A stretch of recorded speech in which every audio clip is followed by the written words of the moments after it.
Good evening, everybody. Welcome to the Business Wellness Roundtable, sponsored by the High Achievers Institute of Professionals. And today we are happy to present a webinar, HR for business owners, because at times startups do engage people informally as the team members in their business, and they do encounter a lot of challenges.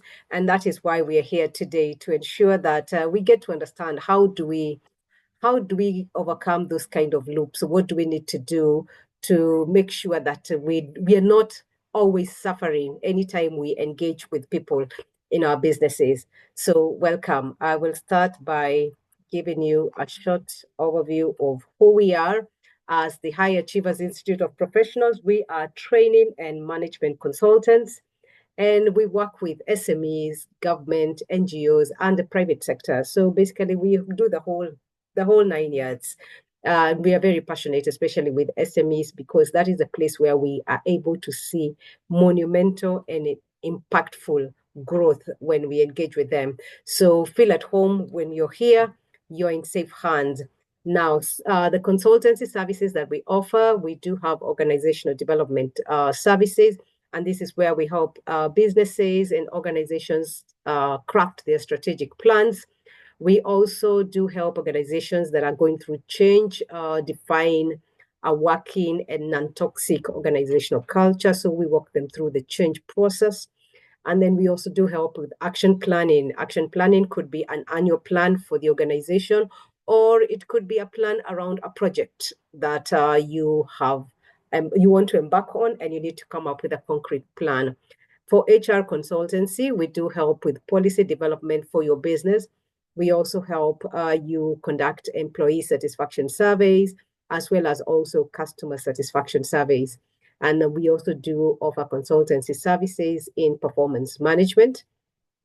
And then in the leadership and development sphere, we do offer executive coaching and succession planning for big corporates, and also succession planning for family-owned businesses when the owner of the vision gets to a place where they can no longer, actively contribute into the running of the business.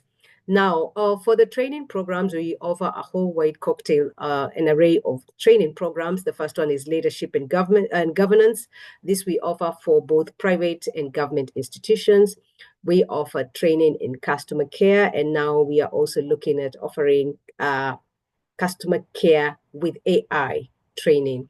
And then we also do offer team building as a training program.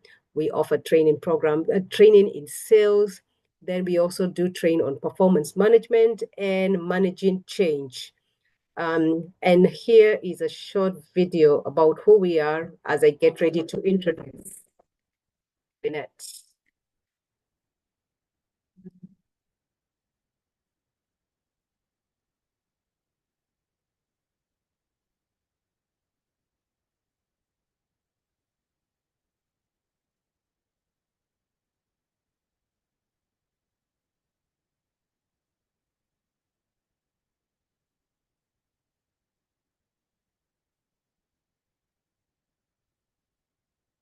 All right. Okay, sorry. So let me get to talk to you about who is Lynette.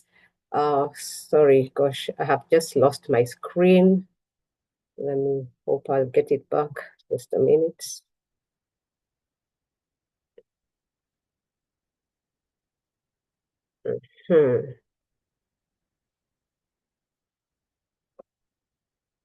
What can you guys see on my screen? Yes.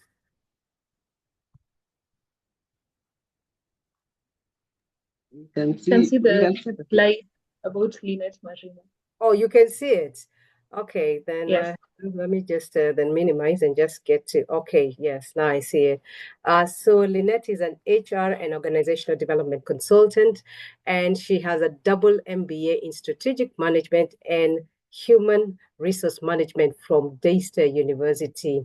She is a member of the Institute of Human Resource Management and Kayana Business, and she has over 15 years experience in people management and HR management. Currently, she leads Catalin Consulting Limited, a people and culture consulting firm supporting SMEs in building HR systems that align with their business strategy while fostering employee growth and engagement. Her passion lies in helping businesses create a workplace culture where both people and performance thrive. She is also a contributing columnist for the Management Magazine, a monthly publication by the Kenya Institute of Management, KIM, where she writes about emerging trends in leadership, people management, and workplace culture. She is also a personal growth facilitator, coaching individuals on how to get unstuck and make progress in what truly matters, whether in their careers, leadership journey, or personal development paths. So let's show Lynette some love by some emojis as we welcome her to take over. Welcome, Lynette. We are happy to be with you. We are happy to sit at your feet and to learn from you. Welcome. Okay, thanks a lot, Lillian, for having me. I'm also excited. Let me just get that screen. I'm also excited. It always gives me goosebumps when I'm being introduced. But yeah, thank God for the opportunity. And yeah, glad to have you. And I trust that this will be a meaningful time for you. So when I was thinking about what I can offer the SMEs, I just thought that really business owners become accidental HR. Like you didn't sign up for it, you know. Some of us went to school to pursue that career, but for many business people, they just found themselves having to manage human resource without having intended to. And so it becomes, you know, a big burden to them. And so today we'll just look at three things. I'm going to manage this. Yeah, so the objectives will be to unpack why HR for you as a business owner feels overwhelming and how to simplify it. And then to also get a clear and practical overview of effective staff management. So whether you're managing a staff team of 2 or 10 or 20 or 100, the truth is there are some things that need to be done for it to be effective. And so it's no small task. And then discover your next best steps to streamline and strengthen your HR function. Yeah, so first of all, I want to applaud every business owner in the room because businesses are a major contributor to the economy. So this, as you see, is the latest publication by Kenya National Bureau of Statistics. And as hard as the economy has been, we need to acknowledge the effort that business people are doing towards the development of this country. And in terms of employment, as you can see from the pie chart, informal employment contributes to 83.6% of all employed people. And the public, the formal employment contributes to 16.4%. So the new jobs that were created in 2024 were 782,000. And from this, 90% of them were in the formal sector. Also, a big percentage, definitely, it means the public, the government is not in charge of creating jobs as much as we fall for that lie every 5 years. The truth is they can only do so much. They should create an environment where businesses thrive. But that notwithstanding, I'd like us to go to the chart and just write and you know, celebrate yourself. Just tell us how many staff do you have in your staff team? You know, write in that chart. And that is a sign that you're actually contributing to the solution of the problem. Yeah. So when we say about unemployment, yeah, there's still unemployment. and it is a big deal. But I would want first to take this opportunity to say that for every business owner who has gone out there, you've employed people. They could be part-time, they could be casual, they could be on full-time, they could be project-based. And as Lillian said, even when you extend it to your delivery guy, that he may not be your employer, but he's in your value chain and you are giving him a reason to do. Work is a very important thing, actually. Yeah? We were created to want to make a difference and a contribution. And so by you taking the time to go out there and do what you do and set up that business against all odds, first of all, before we even go to employee challenges, you need to know that you're part of the solution. And we are here to empower you, thrive at it. Yeah, so why are you burnt out? I know this is common knowledge to us, that a business owner, they are everything. They're the social media marketer, they're the salespeople, they're the business developer, they're the marketers, they're the after-sales service. Even when they have employed people, they are still the C-suite. They're the entire C-suite. You're the chief finance officer, you're the chief HR officer, you're everything, And so that can feel like a big burden. But the truth is, HR always falls towards the least of your business. Like it becomes so heavy, especially if HR was not your main business. And even for me, as when you're having someone to assist you, like, my business is to grow the business, though I'm in HR. So one can find themselves, neglecting that which is supposed to be helping. I think someone can see, there's someone at the waiting room. Doreen, you can help us with that. But anyway, there's, okay. So so why now? Let's get into HR and why does HR particularly feel very heavy for people, especially who are not in that docket? It's because HR has metamorphosized. You see this in this quadrant here, you see the top is about a strategic focus, being customer oriented and thinking how our staffing plans are helping us go towards achieve a strategic plan. Yeah?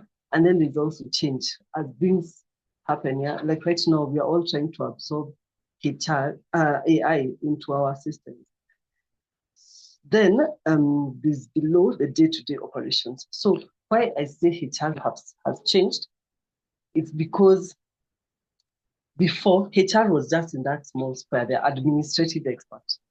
It just used to be known for firing, hiring, and just keeping the records. But right now, there's so much expected of HR. And though you are not HR, your employees, things are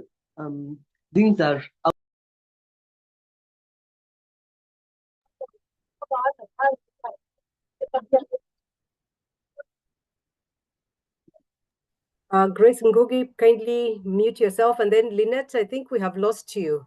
We can't hear you.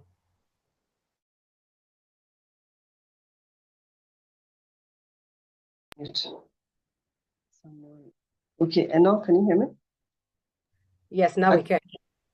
Okay, whoops. At what point did you lose me? Or do I need to just start from this slide? No, maybe the last two sentences. You had not gone for a while, just a couple of seconds. Okay. Yeah, so yes, so we are saying that before it was personnel management. I hire you, like even people didn't know their rights.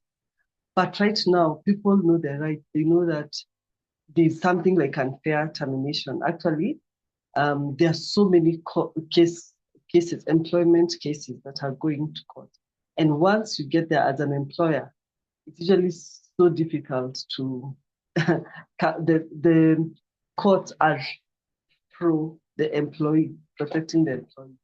And so you'll find that because of the way life has, changed, employees are now aware about some of these rights.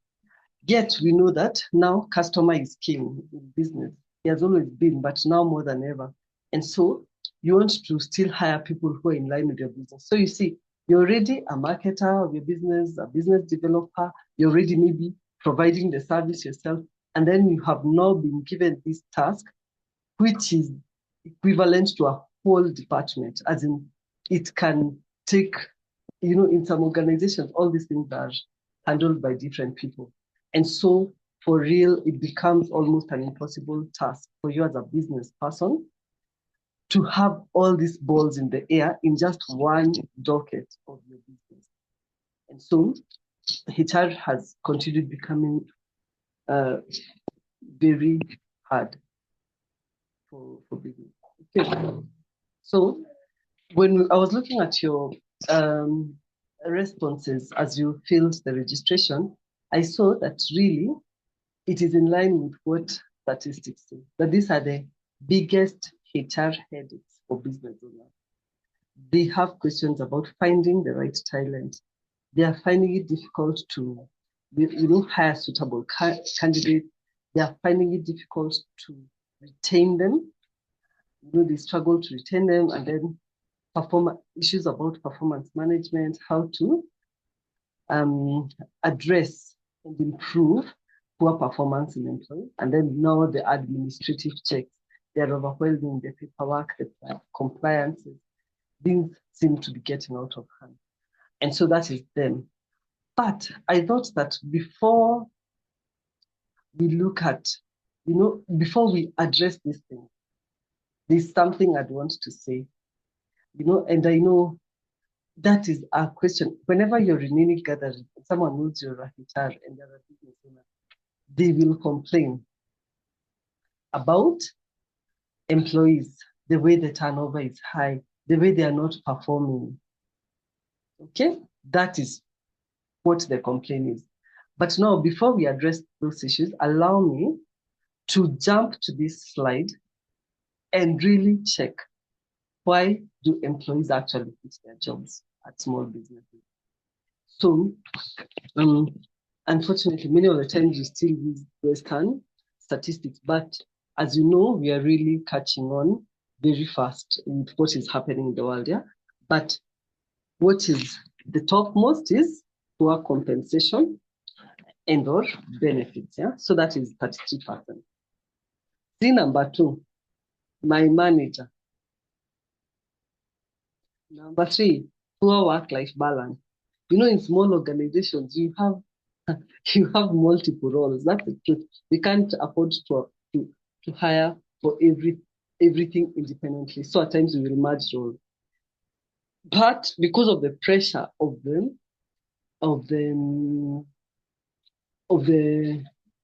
business owner to grow this thing, it's very easy for them to be,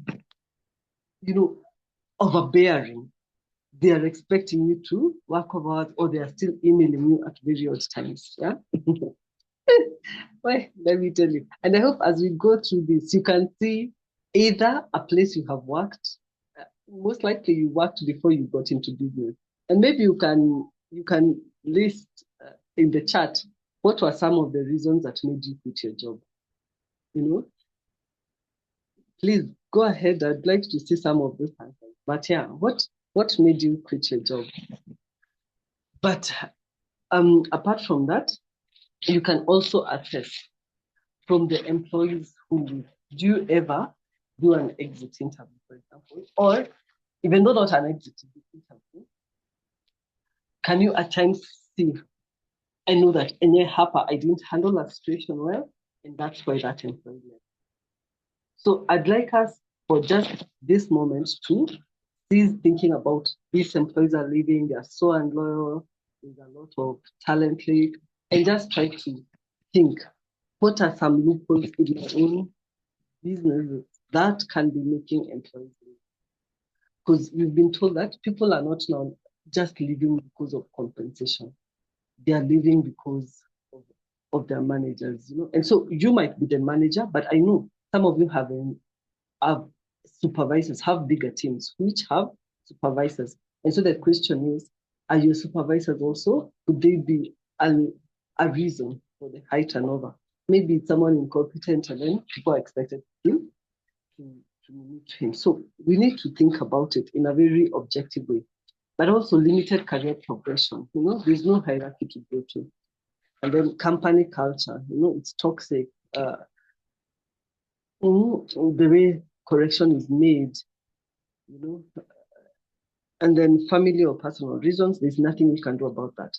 Then to pursue a different profession, there's also nothing we can do about that. And then my co-workers, lacking to how do we maintain and how do we address our teams and their conflicts? Do we just ignore them? So to emphasize this, I want us to look at this. And I want to say that when people were asked, do you agree or disagree that my former employer would have done something to keep me? You see, 26% said, yes, they agree their employer would have done something. And another 42% said, somehow, if he did this, if she changed the way she does correction, if she changed the way she gives work, I think I would have stayed. Then the other percentages, then they strongly disagreed. So it was really for personal reasons. There's nothing the company would have done. And so I want us to acknowledge with sincerity that there's 68% of people who would have stayed with us if the conditions were different, if we actually did something.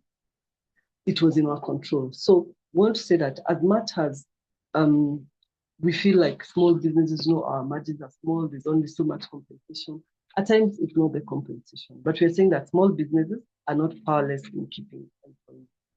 So the challenge and the pitfalls I see that business owners do when they put up about HR pitfalls, you'll see this iceberg there.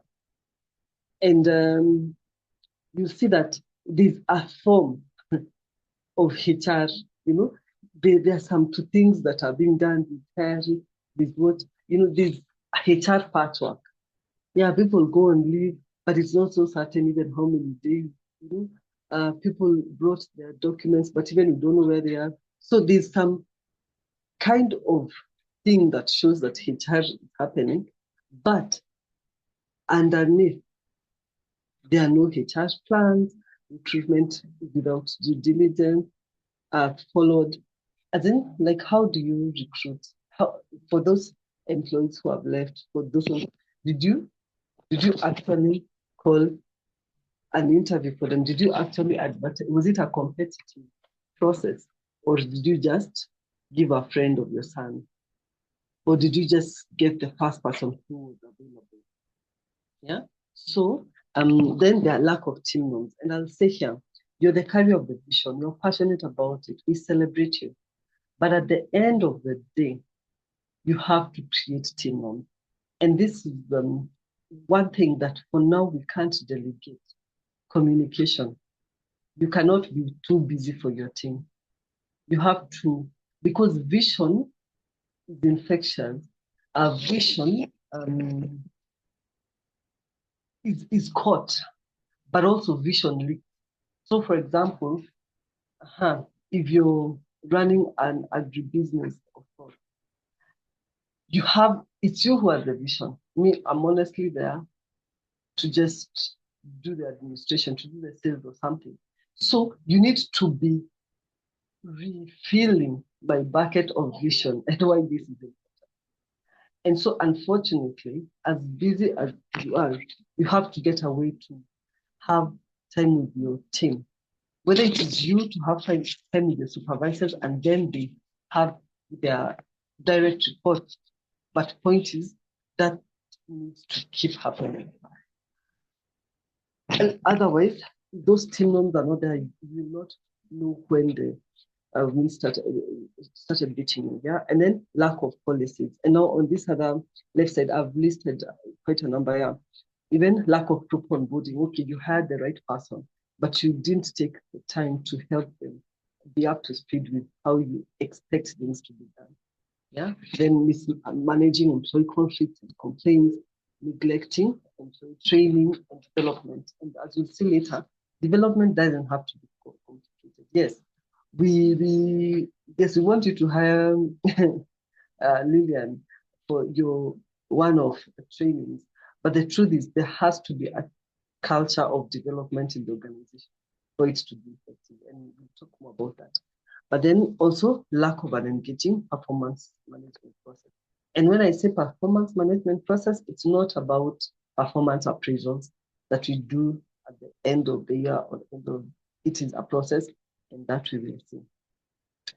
Okay, so let me just give an overview. And I know you probably know this, but from the first time I had Jane saying that she's here because though she has not onboarded her first staff, she wants to be with. You have to know that employees have a cycle. And so we'll start with the blue diagram on the left. And it starts before they even come. You have to do things that attract employees, that make you an admirable employer brand, as small as you are. And at times it's in that culture, it's in the way you actually make it so structured that someone thinks that, yeah, I remember job. I remember I was working for a certain nonprofit and people didn't feel like they were employed. And it was they had 40 staff. They had 40 staff with a lot of funding actually. But in their minds, they didn't feel employed. You know, they're not even on payroll. They get their cash. And they also, their team members also are like no one enforcing the coming in. And so those things affect any serious worker, as in someone who is serious with their job and their career. They will not want to come where they are not with them. You find people honestly wanting to find out. And you know, these days, it's not just us who are doing the interview. Yeah, even the potential employees, the candidates, they are also interviewing us. They come and see, this is a place I want to work. And now, because of all the information that is online, people have become empowered. They want to know. Actually, they're going to LinkedIn and ask them, have you worked? I see that you worked in this place. How was it? And so whatever you do with yourself and your business, from before, and especially from the first time you check on a staff, it will either make you an attractive SME to be part of, or one that people want you on. And then after that, we do the recruitment process, the onboarding, development, retention, and separation.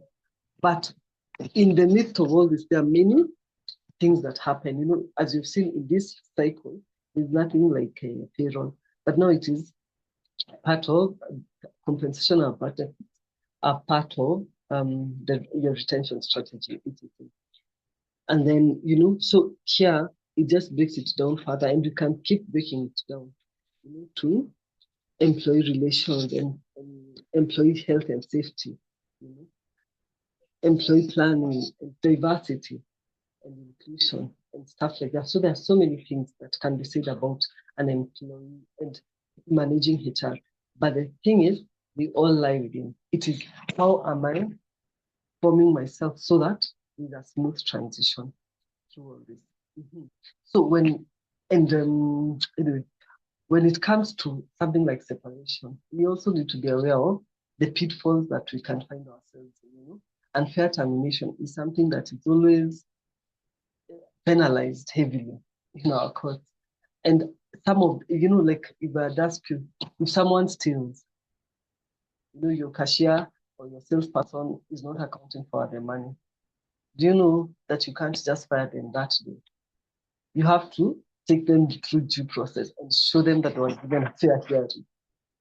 Even though there are CCTV cameras, you have to let summary dismissal does not mean that you just fire them on the spot. But you see, some of the things that are making, it's because when an employee is there and then you have just come in your bad mood or anger, and it might be even justifiable anger, but you just fired their colleague in their eyes in a way that was unfair. don't you think that it affects their psychological contract with you? When you have not been able to sit down with them and understand give them stretching assignments, this is the goal that you'll be able to achieve, aren't you? Making them more disengaged to their work. Okay, so now we will move to, and I don't know whether there are any questions. Let me see.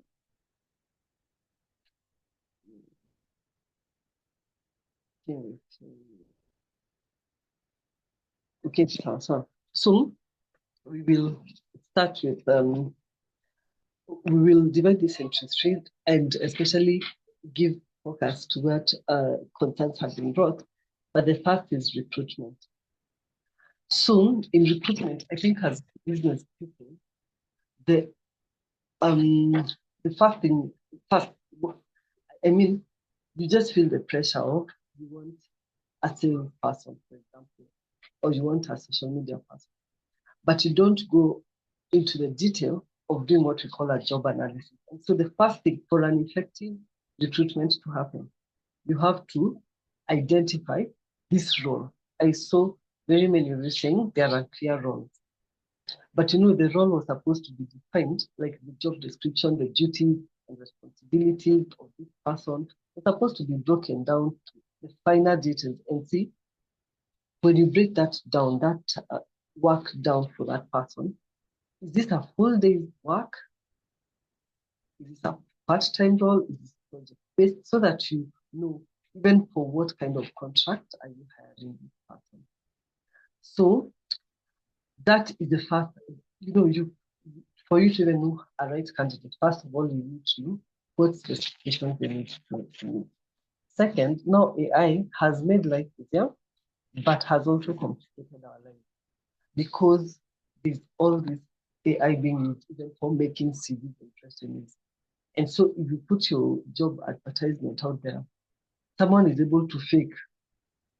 Ameenda akachukua tu akasema exactly what you want to hear. And to make it worse now, as much as I like people are doing their hustle is a good way, but the issue of coaching candidates for interviews is also becoming a great challenge. Because now, if you needed someone who has, let me use social media marketing, who is able and has a proven record of doing the marketing for you. They even are coached how to explain their gaps or even how to call it. They're taught, and I know you know what I mean. You are coached on how to answer right. And that means that the person who will come out first, who will become the best candidate, may actually not be the person who has the skills to do the work, but who has been coached, whether by AI or even by a person who they have trained. So it means that we really need to be agile in the way we do our recruitment. For example, if you're looking for a person whose work needs to show a portfolio, then that portfolio should carry more weight than what they say in the interview.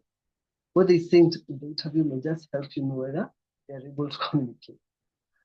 So like if it's a social media manager, they shouldn't just tell you. You should say, okay, for me, I am in legal profession. Okay. No, legal, they don't. Okay. For me, I'm in the hospitality industry. So show me relevant work that you have done here. But also, there's something called competency-based. And this is where we're saying HR now becomes so heavy. so heavy for who? So heavy for the business owner, because this is not all they're doing. We have other things that they're doing. So, but competency-based means that you're using situation and behavioral question and even interview. So I remember like a project manager. you will ask them, show us how you can manage this. You'll give them a case scenario to help understand what they're able to, but also know how, because you don't want them to have done it in previously. I can help you just come up with anything. And as good as it is, it means that at times you're not able to gauge someone's ability very well. But it means that we have to move from, especially as business owners, unstructured, open-ended questions. Tell us why you want to get this job. As in, those are good because you help assess just the communication and connection and expression of the person. But now we need to move deeper. Excuse me, Lynette.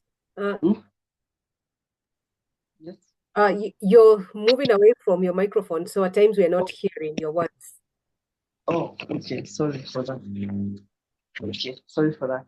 Yeah, so anyway, we need to be aware of that AI challenge in recruitment and give a bit more thought to how we are going to bring out the real person rather than what we see in the CV or the presentations. So yeah, so we need a bit more energy and effort in going through that recruitment. But the other thing is also where you recruit from. If, for example, you're a small business, you may, as much as, especially for a full-time role, you may not want to hire from. Because the people on LinkedIn, it means the expectation of compensation is so high that you will not be able to take satisfactory. And so it means that they'll be open for competition by other people. So you may want to consider, is this a role that I need a part-time person, and where is to get this person from? Also considering even if you need interns, partnering with even colleges, which I'm saying that I'd want to be receiving people from there and now growing them with you is a more surer way than trying to get someone. So we have to be agile in our thinking to know that, wow, we can actually give someone the experience they need and develop someone rather than getting a tailor-made person because they have their own disadvantage. Anyway, so the other thing is about onboarding. And in onboarding, you need to, after you've gotten that person, this is again, most employees leave within 3 months, as in when they're not well onboarded. So what do you need to do? You need to have a checklist. And some of these things, they're even accessible even on that. A checklist of what should I help this, ensure you have no decision. Even though right now you don't have a strategic plan per se, but there are things that you want this person to know, even the team norms, the expectation, even how feedback will be communicated. And then keep a cadence. As I've said, we leak, we are human beings, we forget. This business is important to you, but the truth is it's not as important to someone else. So you need to keep reminding that person. And so it's good, whether it's you or it's their supervisor, you need to have a culture where for the first 3 months, it's almost a weekly or bi-weekly meeting, setting the next goal for them. Like, okay, I think now you need to learn and evaluating any challenges they have so that they can be very good. The next thing is about documentation and the legal requirements, documents that you need to keep. And so just that record keeping, if you look at the ID, the SHA, everything needs to be in order. So I think when you do these 3 things, the first thing is you get a good foundation for your business. And the thing is, it may sound like classroom knowledge, but the question you need to ask yourself, when I recruited X, Y, and Z, did I actually have an interview for them? That person who you're complaining has left.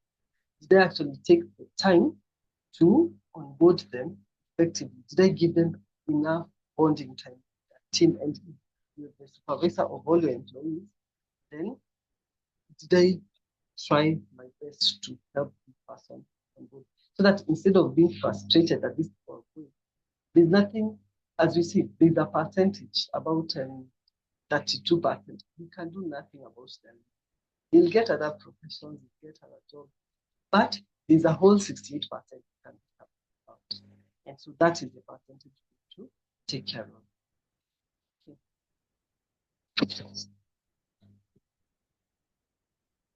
Okay, sorry. So then, now this is another killer. Though it did not come out, and it doesn't usually come out as a. Just a minute.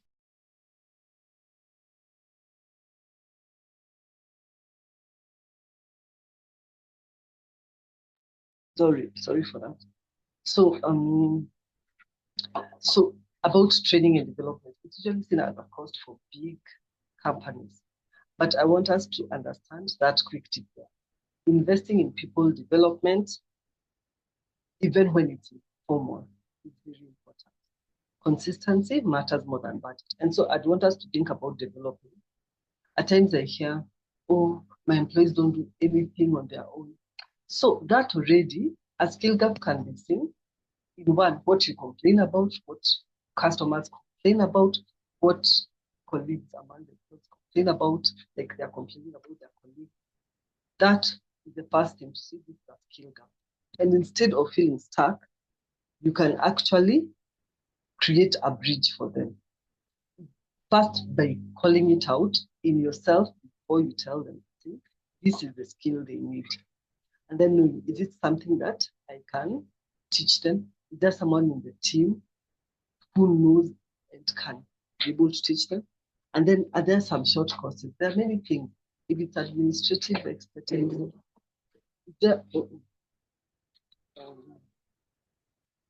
is there anything I can do? Sorry, is there a course that I can go to?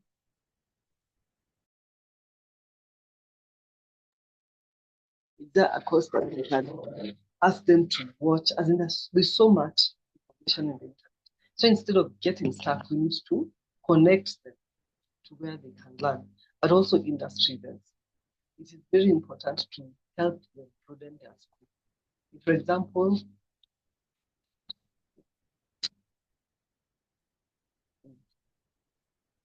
is there, sorry for that, someone is at the door.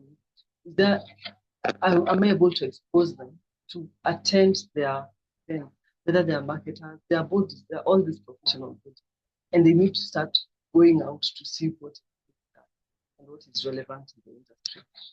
And then second, lastly, just the manager training. And manager, we are saying here, including yourself. If it really tires you, I mean, to coach, to maybe you can look at yourself. I'm not good at coaching and helping someone move. Then you can see, how can I grow? In even setting goals, in even helping them keep a cadence of accountability. So I think the thing is, we can fill that gap by being intentional. Okay, so then the other thing that is quite a headache is that the performance management process is a process, and it is not about performance. It's not what happens every half year. But so the suggestion is to set quarterly goals. And in this, by setting quarterly goals, they need to be involved in the process. Yeah? They need to take ownership. People don't own goals. For example, this time to increase sales by 25%. No, you say you want to grow our revenue by this. How much do you think? Involve them. Setting that goal. Because when it's realistic for them, it's going to be achievable. And then if it's not, we are going to be able to hold them against. But I think continuous feedback is very important. And that's what we're saying. Don't let it not wait. When you say a performance appraisal is a lag measure, it has already happened. Kama mfakuza, someone did not tell me. Yeah.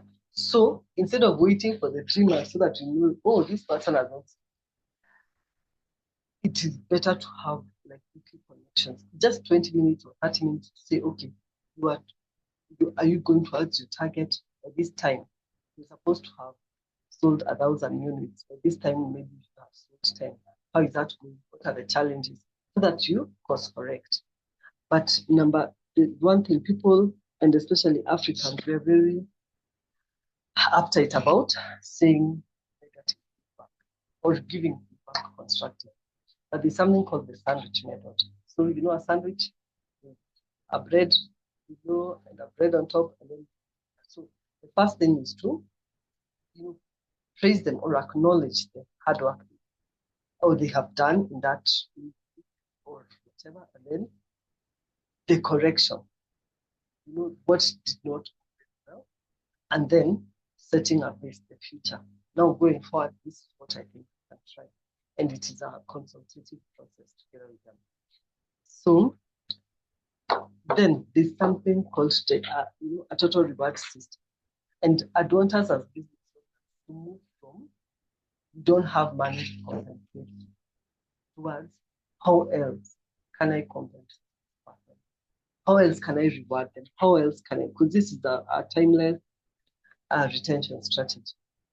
Yeah. So whether it's a time staff bonding with them, as in true, we are really looking for mercy, but we have to make environment where people try. And at times some of these things are not expensive. Apart from, so there are all these, there's even recognition.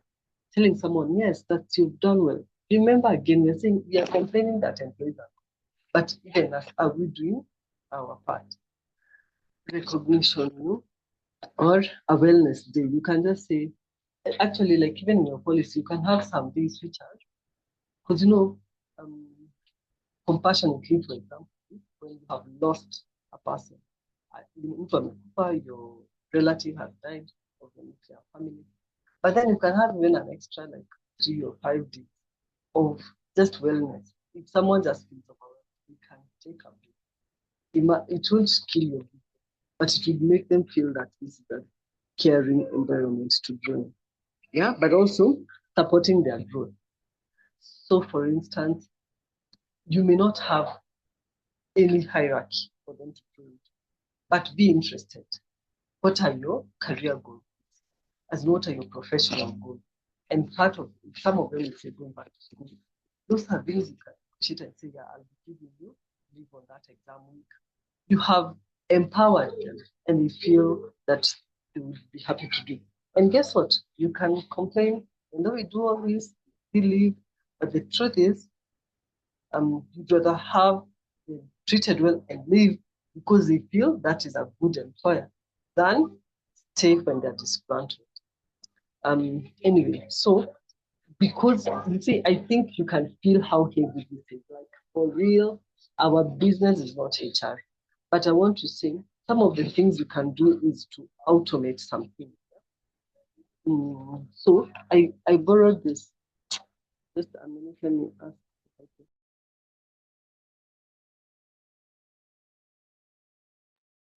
Sorry. So, sorry for that.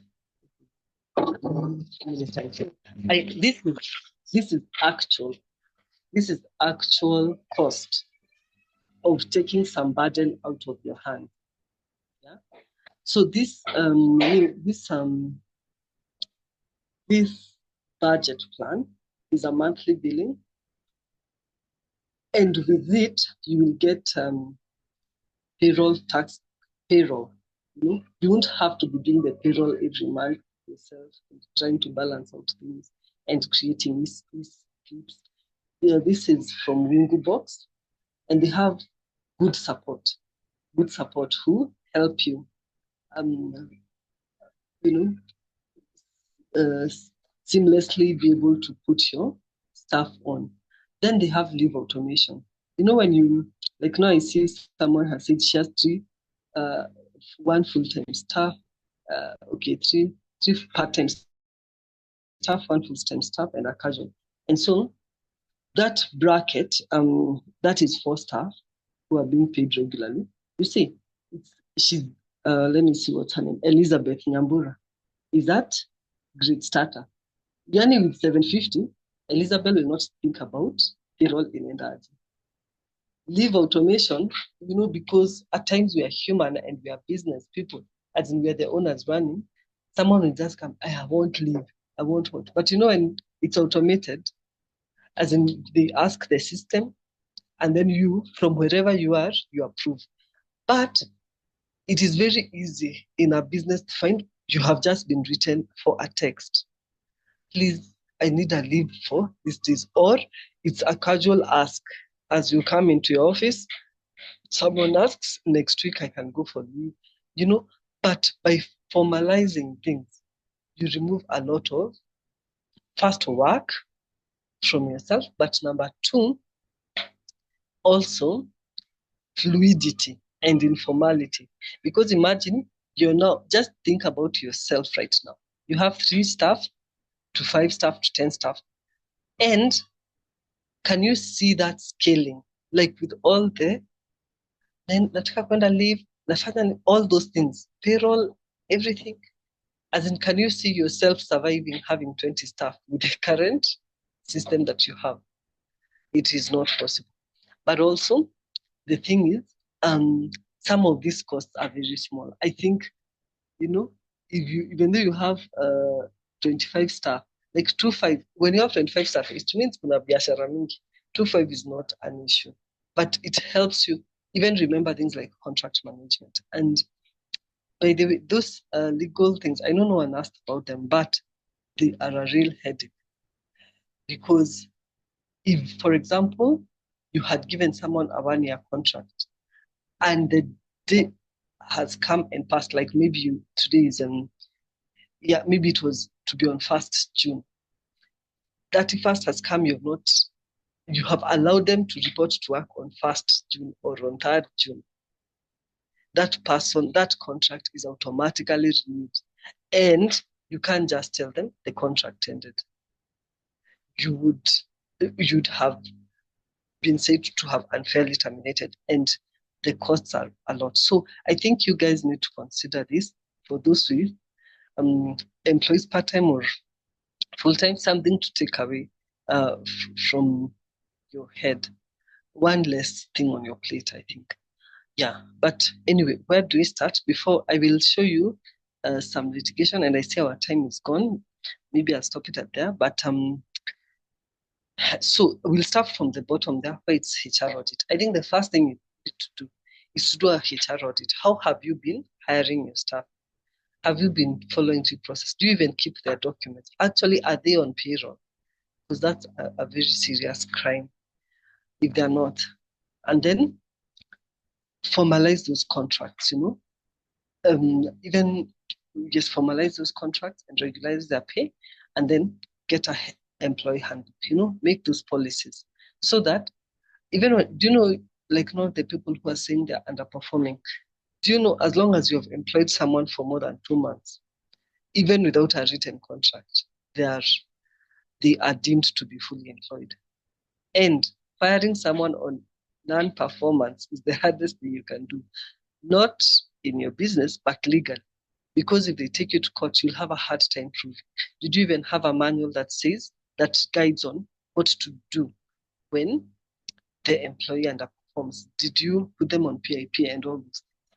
Then, so I've said do a HR audit, just a genuine review of this, and you can get checklists, checklists of HR audit even online, and then formalize their contracts, regularize their pay, and then make a HR handbook, and lastly, automate or outsource. So some things, if they get off your desk like that, then you'll have even more margins to be able to communicate the vision that only you can. Sawa. So at that point, I'll take any questions.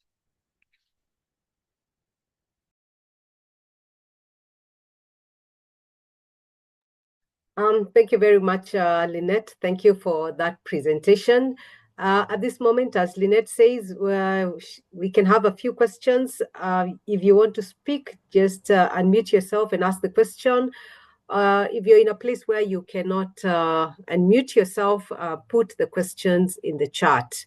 Let's take advantage of Lynette being here for us to start correcting some of the HR issues that we have in our businesses. So keep the questions coming.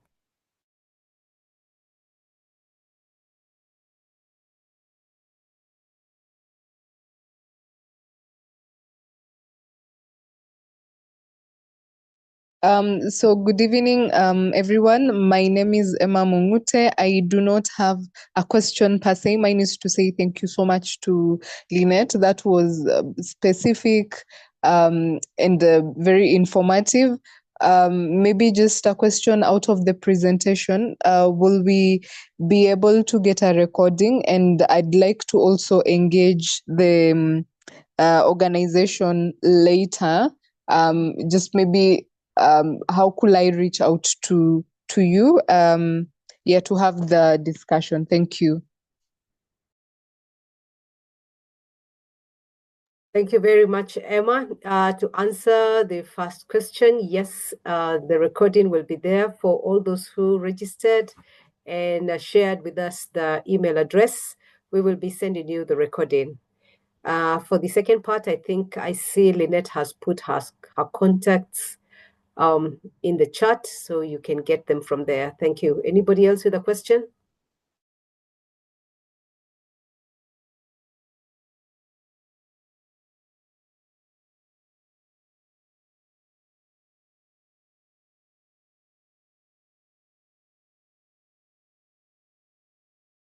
And just to ask Emma, are you the one from, was it Zambia or Zimbabwe? Somewhere down south. No. I'm from Kenya, Nairobi. Oh, okay. All right. Thank you.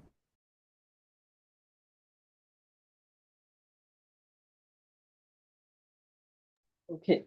So,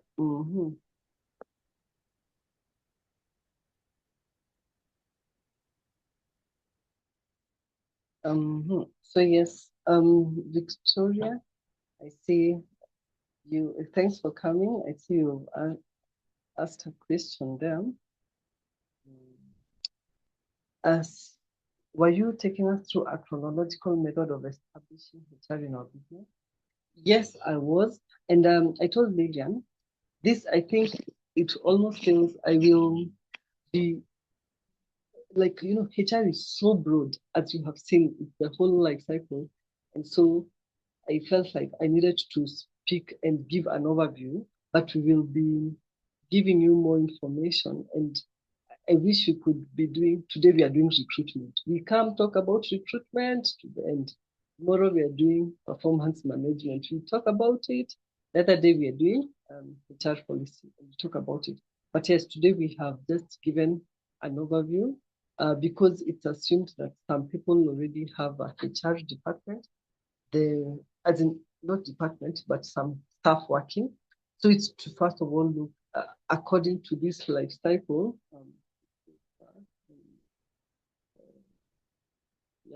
From especially recruitment, onboarding, development, when you check about a HR audit, you will see it's usually divided. Recruitment, all these questions.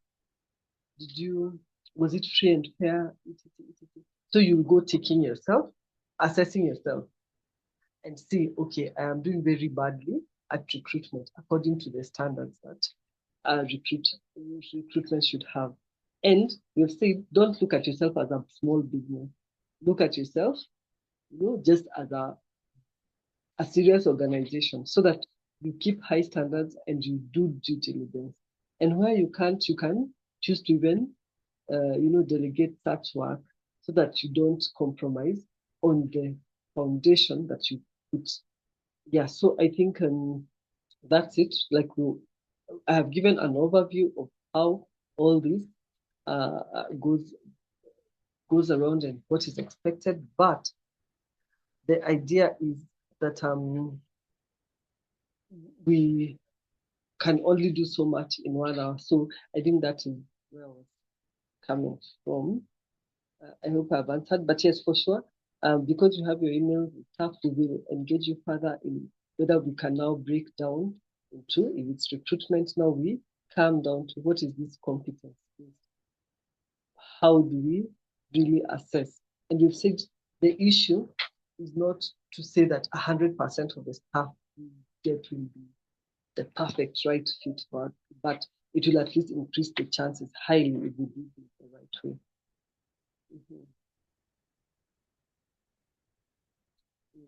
Okay, so there's Nancy saying, thanks, Lynette, for the information. Love the statistics and the facts that we have in our hands, what it takes to retain our staff. Yes, we are not totally important on this, yes. Also the emphasis on systems and policies. Thank you so much for a great presentation. Okay, thank you, Bilha. Thank you, Elizabeth. Thank you, Brighton. She's the one from Zambia. Oh, is there going to be an attendance certificate? Oh, over to you. That one is for Lillian to answer. But before I give it over to Lillian, I thought that really, I know these things are a case by case. And so I thought that because there were a lot of questions about job analysis and structuring, like unclear role, and also recruitment and stuff, I thought that I could give an offer for my services and give that if any of these people who are in this, and even those who registered because they'll get the recording, if any of them need, whether it's consulting about your business, whether it's to do a HR audit, and various other services that we offer, I'll give you a 10%, but this offer is valid for till 13th of June, so that it will just be really branching out of this particular webinar. But yes, over to you, Lillian. You can give response to our friend from Zambia. Brighton. Okay, thank you. Thank you so much, even for the comments that I'm seeing in the chat box. Yes, thank you, Brighton, for joining us from Zambia. Yes, unfortunately for the webinars, we do not give certificates. However, we do offer online programs that you can participate in, and those ones do come with a certificate. Now that we have your contact, we will keep you updated on which are the programs that we are running, and so that you can be able to plan around and see how you can attend.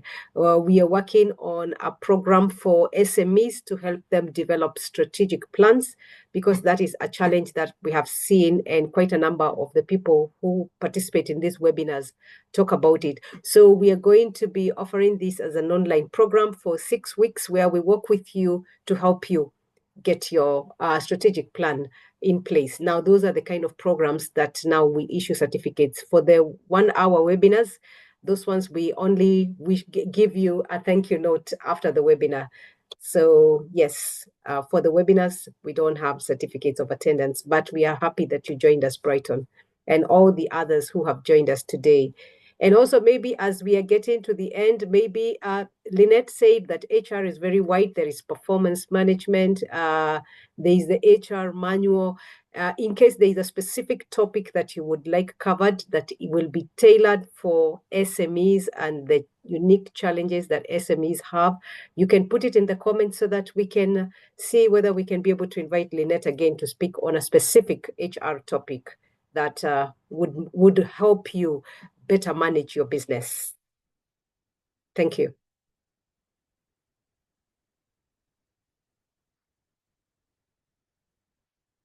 Any other questions? Doreen, are there any other questions in the chat?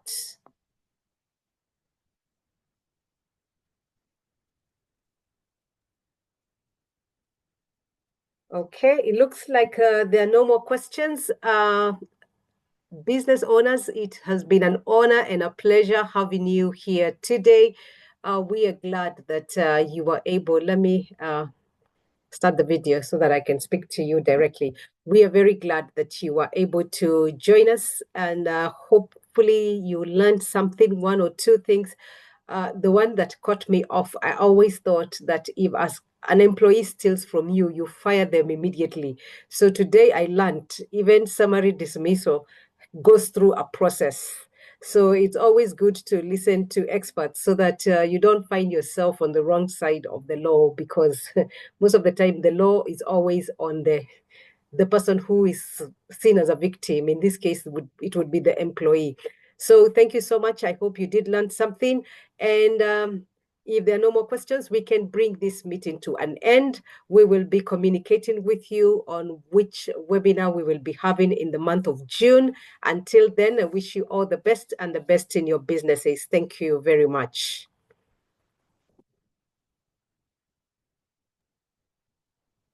Thank you very much. Thank you. Thank you. Have a nice evening, Lynette and Lillian. Thank you.